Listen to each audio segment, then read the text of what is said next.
What's going on, y'all? Trevor Topping, Game 7 Mindset, Episode 4. Hope you are doing well. Hope you had a great 4th of July. NBA Finals, Game 1 tonight. Fired up. Is it CP3's time to finally get a ring? It sure feels like it. With the Clippers not having Kawhi, Lakers not having AD, now the Bucks don't have Giannis. It feels like the stars are aligning for the Suns to get their ring, for Chris Paul to get his first ring. Devin Booker's becoming one of the top 5, I'd say, scorers in the league. And you got a big man in DeAndre Ayton and role players. So, a little recap since the last episode. KD goes down, comes up short, but reminds the basketball world who the best player in the league is. And it was good to see him do that. It was unfortunate that he came up short. Would love to see him on the stage against CP3 and Booker. But you've got the Bucks and Suns that have about 8, 9 deep and a true core of players that, again, has a second team and has guys coming off as role players that can contribute off the bench. When you've got no bench, you give up your bench in depth. Caris LeVert, Jared Allen, who could have been 2 key players to help KD when Kyrie and Harden go down, or Kyrie goes down. You make it difficult on your stars, and the 2 teams tonight have not only a great starting 5, but 2 or 3, 4 guys that can come off the bench and contribute, and that is what the Nets ultimately didn't have. It's what Embiid ultimately didn't have. It was him and Curry. Simmons has a lot of work to do. I'm selling that guy's work ethic. You know, buy, sell, hold. Do not. I mean, we've seen enough. Like that, this man does not care to work hard.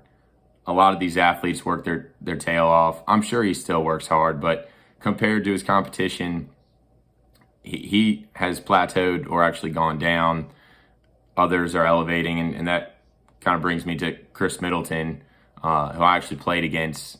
I mean, I never thought this guy would be an NBA player, let alone an all-star, and then really the Bucks' most clutch player in the fourth quarter, even with Giannis, who can't shoot. Chris has really maximized what the good Lord gave him as far as talent, and it's really cool to see him lead this team into the NBA Finals alongside Drew Holiday. But it brings up an interesting question and something as to why I could be a role player in basketball and what I think I've seen in the formula to winning in basketball. Again, why I lean towards KD over Bron. If I were to pick a team and have first pick, I'm going to take Kevin Durant because I want my best player to be a knockdown shooter. And Giannis is out. Brook Lopez is their big man who can actually shoot. Bobby Portis comes in who can shoot. Now you've got 5 guys on the court. PJ Tucker's probably your worst shooter, and he can still knock down a corner 3. It seems to be his spot.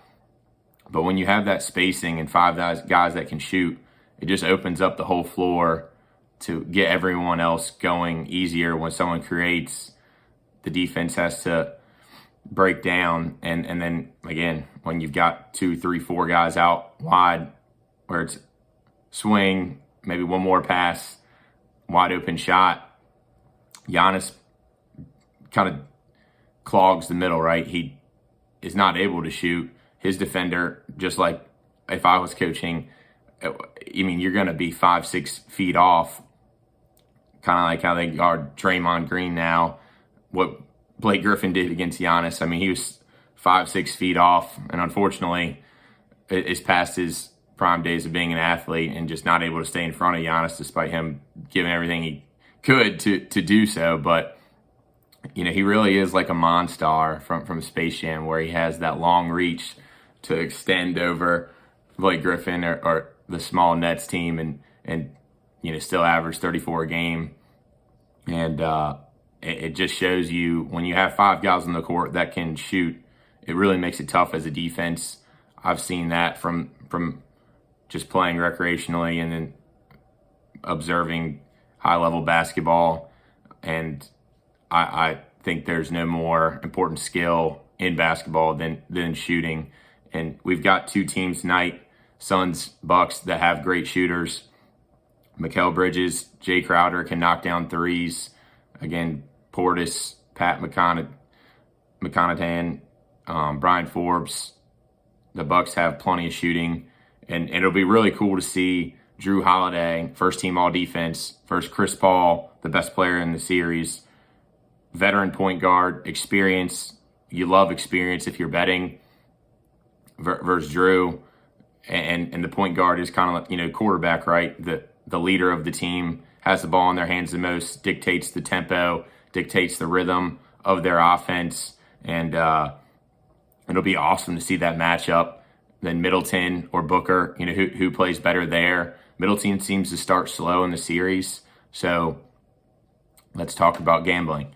Again, best advice, don't gamble. But know most of you want to have skin in the game. Again, I think it's time that the stars align for Chris Paul, who has been one of the best point guards I have ever seen. And if he wins this ring, will solidify as probably a top 5 guard in NBA history. It's, I think, minus 195 is what I've got it at for the series price. And that is what I'm rolling with. As far as game 1 tonight, gotta love a player prop. 6.5 points is a lot. Again, this Bucks team potentially better without Giannis, which that's a 33-11 and like 5 guy, which is just hilarious. Again, when stats really overwhelm an MVP race with Russell, James Harden, and then you have Giannis go down and his team almost looks like it plays better. Everyone kind of is more unselfish. The floor is open. So I would take the Suns money line tonight, or Bucks plus 6.5. You can buy a point to 7.5. Their 2 regular season games ended in a 1-point win for the Suns. Again, that's with Giannis. The Brook Lopez, DeAndre Ayton matchup, the Holiday, Chris Paul matchup, and D-Book versus Middleton is awesome. Then you've got Jay Crowder and Mikal, or Bobby Portis and PJ Tucker, who plays better there. Then coming off the bench, whose role players off the bench step up. So all that'll be interesting to see. I've got the Suns in the series. I've got Drew Holiday over 21.5 points tonight. I got Brook Lopez with points, rebounds, assists over 21.5. That seems pretty good. Again, without Giannis, he'll be a focal point of the team and offense, and again, he'll certainly make DeAndre Ayton have to honor a jump shot from 3, and can also be a post presence. Again, he was an all-star and former 20-point game player as their 4th option when they have Giannis. And again, the fact that Kevin Durant almost beat Brook Lopez, PJ Tucker, Chris Middleton, and Drew Holiday by himself is pretty wild. So, looking at the Suns, CP3, 21.5, is it 20.5, 21.5? It's kind of fluctuated on my site. CP3 or Booker are the 2 guys you want to bet on. Be very interested to see. D-Book's going to have to play against a very physical, athletic, tall defense. I can't wait to see what he does tonight. And then CP3 knows this is his legacy. That's a lot of pressure. So if I'm riding with one of them as a gambler, I'm taking one of the 2 studs. And Chris Paul's number is a little bit lower. Devin Booker's 28.5. So good luck if you ride with any of the studs. Again, 6.5 can get to 7.5. It's a lot of points. I think the Suns are going to show that they're the better team tonight, but we'll see here, guys. Everyone's counting out the Bucks. All of a sudden, they get a little momentum without Giannis. Trae Young, respect. Paul George, respect. Some guys who, Trae Young really had a coming out party as a superstar, tweaked his ankle, came back and was rusty. Lemon Pepper Lou put the team on his back for a game and then kind of cooled off. Again, older player, had everything on the floor that he had, and let's see what we got tonight. It's game one of the NBA Finals. Chris Paul is definitely one of the best point guards we've ever seen. Can he get it done when the pressure's there? Again, the Game 7 mindset. Some players, they care so much it gets in their head. Jordan Spieth.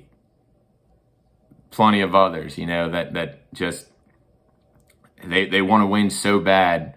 Peyton Manning, he would want to win so bad. You can tell in some of the big stages, he just cared so much. It was almost like it was a negative.